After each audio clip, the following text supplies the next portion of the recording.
The U.S. government says a deadly plot has been foiled, lives have been saved, and the trail leads straight to the government of Iran. We are told the Iranian government was trying to hire a hitman to plant bombs in a Washington, D.C. restaurant, and the target was a young ambassador from Saudi Arabia. Could all of this bring the U.S. to the brink of a showdown with Iran, and how will the White House respond?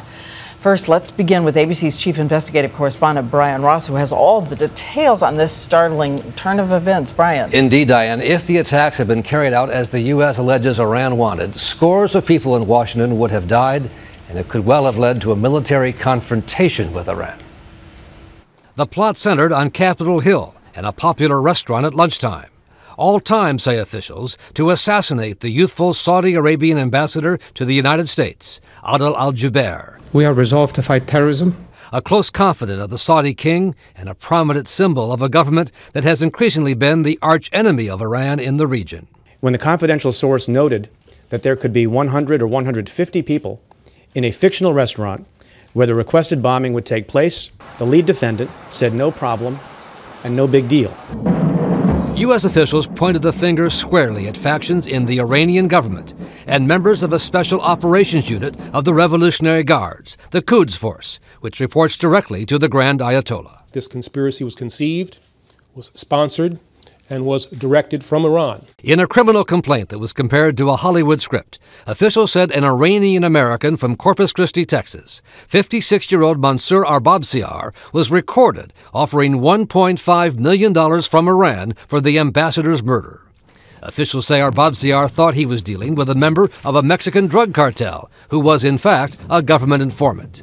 After a series of meetings in July with the informant in the Mexican border town of Reynosa, Arbabsiar went to Iran in August and arranged 2 wire transfers of $49,960 each, down payments that went to an undercover FBI bank account. As a deadly down payment for their hired gun. Officials say the plan also included follow-up attacks on the Saudi and Israeli embassies in Washington. If the plot had not been foiled, we would be looking at a military confrontation. This is a provocation, and there's no other way of looking at it.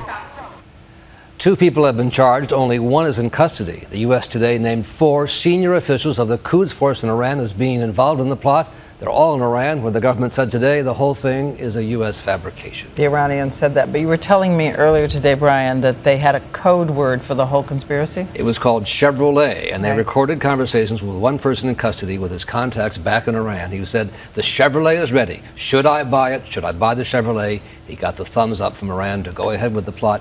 That conversation took place last Thursday. The attack would have happened, the Iranians thought, sometime this week. Ooh, and they picked up that code word. All right, I want to go straight to ABC's Jake Tapper at the White House, because, Jake, Secretary of State Hillary Clinton said that this crosses a line, that Iran has to be held accountable. Tonight, what does that mean? What is the White House saying? Well, Diane, earlier today, President Obama spoke on the phone with the Saudi ambassador and told him he thought the plot was a flagrant violation of U.S. and international law.